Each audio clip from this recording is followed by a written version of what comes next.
Welcome to Whisky.com, where fine spirits meet. My name is Luening, Horst Luening. I'm the master taster of Whisky.com, and today I have my best whiskies from February 2018. And to have a little explanation, those are not the best whiskies available. No, these are not the best whiskies from our users on the internet with their ratings. No, these are my best whiskies from the whiskies I tasted in February 2018. So there might be better ones from different months, but in this month I hadn't had better whiskies than those. The first is the Stronachie 10 years of age, and this is a special bottle because it contains whiskey from the Benriach distillery, and it's quite official that they used the Benriach distillery for the bottling of the Stronachie.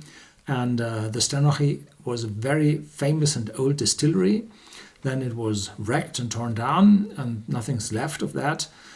Just the independent bottler, AD Rattray, they bought one of the very old bottles of Stronachie because their ancestors were in the business. They were running, I think, Stronachie. Have a look at the particular video there I explain it. Then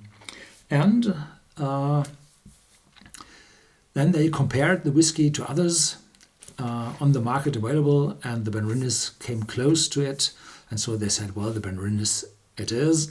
And so this is a affordable, complex, full, mature whiskey for a very good price. So if you're able to get your fingers on that bottle, it's a clear buy.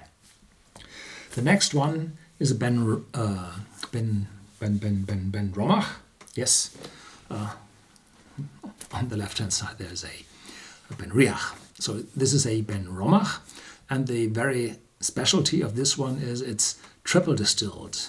But Benromach has just two stills, a wash still and a spirit still, and then they take the final product from the second still and put it in the still after cleaning again, and then they are able to have a third distillation with the second still, and this leads to a smoother, more fruity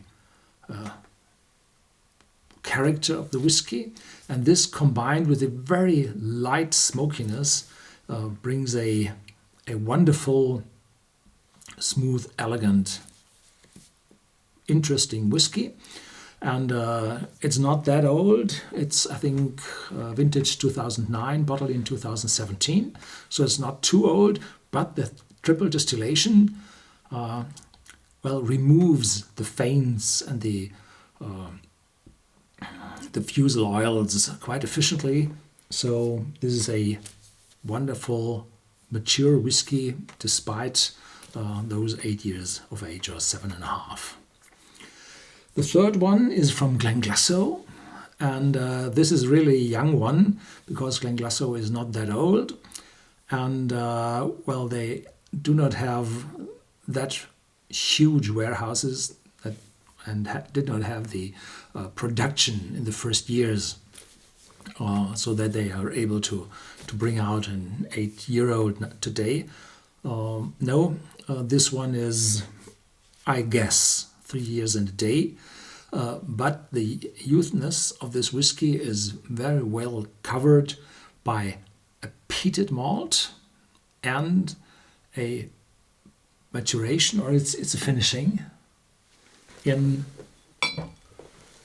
pot casks. It's a finish, potwood finish, and if you have a look at this whiskey, it's uncolored, unchill filtered, 46%. This is quite a color. This is huge. So this is a wonderful, mature, young whiskey. No, not that mature, sorry. Intense, full-bodied whiskey, and probably lacks a little bit of maturity, but the peatiness and the strength, they are just going over probably some youthness of this whiskey. Those two Benriachs were, well, were a surprise because the distillery of Benriach was sold to Brown-Forman, an American company. And then I thought, well, sold, sorry, everything, every cask sold up front to increase revenues. But now older ones appeared again, and the old master distiller, Billy Walker, still in the lead for selection of those casks. And the 21-year-old is a whiskey which matured in 4 different casks, ex-bourbon casks, of course, then virgin oak, brand new oak, which never saw whiskey before, then Pedro Jimenez sherry casks, and at least French red wine casks. And those 4 casks give a complexity to this old and mature whiskey. It's wonderful. And I thought, well, this is the only one. There can't be anything better. Then the 22 years appeared. This is the 2nd edition of a peated Pedro Jimenez finish Benriach. Wow, so intense, full, heavily loaded with Pedro Jimenez sherry, and on top of that, a full complex, light smokiness. Wonderful complex. Completely different to the 21-year-old, but comparable in complexity. That is quite a range this month, but as I said, I had just a few whiskies this month. I fell short on new videos, so I had to build up a little bit of a buffer. Whenever you catch a cold, you can't take videos. So you have to take when your nose is clear, particularly in winter, in the moment we have minus 20 degrees centigrade here in the region close to the Alps. Yeah, quite hefty. That's it for today. Thank you very much for watching.